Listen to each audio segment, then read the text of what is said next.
Comment vivre le confinement quand on aime voyager? C'est vrai que cette année, les voyageurs, on a été quand même mis à rude épreuve puisque on a connu le premier confinement, ensuite les fermetures de frontières et bien sûr l'incapacité de voyager, et là on passe en deuxième reconfinement. Donc si vous êtes comme moi et que vous avez un peu de mal à digérer cette année 2020, depuis mars 2020, où il est difficile de voyager, où on est confiné, où on doit rester chez nous, et voilà, j'ai décidé de vous faire une petite vidéo pour vous aider à garder le moral et pour vous partager mes petites astuces, ou moi en tout cas comment est-ce que je fais pour voilà, garder cette connexion avec le monde, à passer cette épreuve et à me dire que on va bientôt pouvoir voyager. Donc à garder mon âme de voyageur, mon goût pour les langues, ma passion pour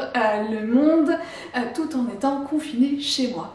Donc comme vous pouvez le voir, je ne déroge pas à la règle, je suis bien confinée chez moi et je partage avec vous mes petites astuces.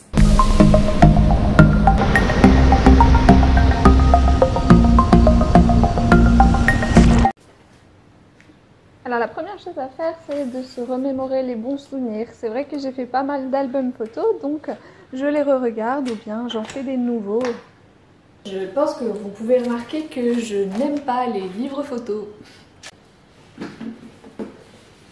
Le jeu du routard. Alors c'est un excellent moyen pour se retrouver à plusieurs, en famille bien sûr, les personnes qui sont confinées avec vous, et de s'évader un petit peu, de voyager alors qu'on reste confiné. Le principe, c'est que vous devez choisir un nombre qui est associé à une destination. En fonction de vos bonnes réponses, vous obtiendrez des indices et vous devrez deviner votre destination secrète. Je vous montre en tirant le dé. Alors, j'ai tiré orange. Voyage artistique. Donc, la question c'est quelle question le groupe britannique The Clash pose-t-il que tout voyageur mécontent est en droit de se poser? Et oui, vous avez la réponse. Should I stay? Should I go? Voilà, donc j'ai la bonne réponse, donc je peux tirer une de mes cartes indice qui est attention, je suis située dans l'océan Indien. Voilà le principe du jeu. Après, histoire de donner une dimension de voyage à votre intérieur, d'intégrer le voyage dans votre quotidien, vous pouvez refaire votre déco. Donc là, moi, j'ai mis des cartes postales dans mes toilettes, par exemple. Posição do presidente. Sim, claro, eu entendo o que você está falando também. Acho muito ruim essa posição. Ouais, vous l'aurez compris, WhatsApp est mon ami. Oui, donc faut pas oublier quand même, on est au 21e siècle, aujourd'hui notre meilleur ami c'est eux, surtout en confinement. Ça vous permet de rester connecté avec vos amis à travers le monde, donc il faut pas hésiter à en utiliser. Tous les moments où on se sent un petit peu seul, ou nos amis qui soient dans la même ville ou qui soient à l'étranger nous manquent, et ben voilà, on peut utiliser les nouvelles technologies pour garder le lien avec eux. Ça fera un petit reboost au moral et on aura l'impression de continuer à voyager de loin. Alors si vous reste des cartes postales, ou si vous pouvez aller dans votre bureau de tabac acheter des cartes postales, c'est peut-être le moment d'en envoyer à vos copains qui sont soit à côté de chez vous, soit pas dans la même ville, soit pas dans le même pays. C'est le moment où jamais vous avez le temps et les bureaux de tabac sont ouverts. Autre petite astuce, c'est d'intégrer les langues étrangères dans vos activités quotidiennes. Moi j'aime bien faire du yoga et de la méditation, et du coup je l'ai fait en anglais, comme ça je m'expose encore à la langue étrangère. Ce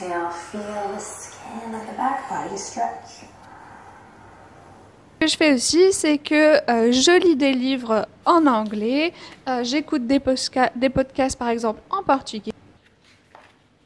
Et sinon, ce qui peut aussi vous motiver à passer ce moment difficile, ça va être de préparer votre prochain voyage.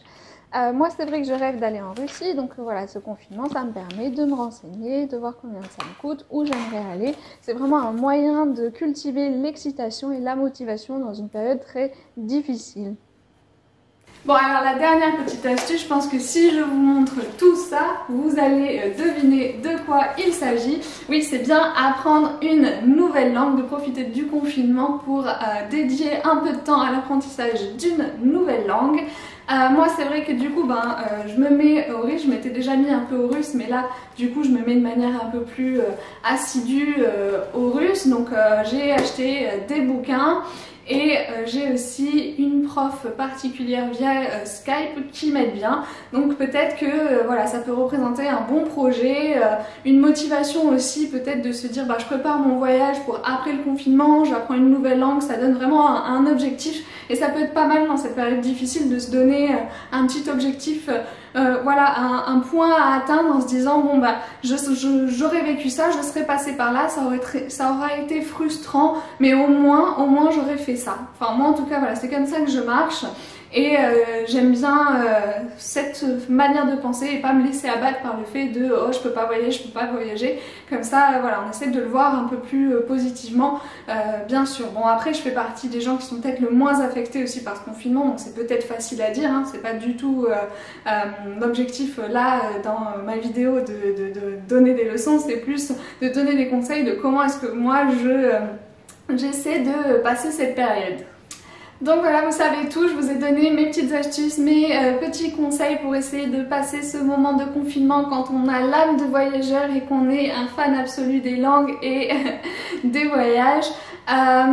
Si vous avez aimé cette vidéo, n'hésitez pas à mettre un like, ça aidera YouTube à reconnaître que des gens ont aimé cette vidéo et à la proposer à d'autres personnes. Je vous dis merci et à bientôt!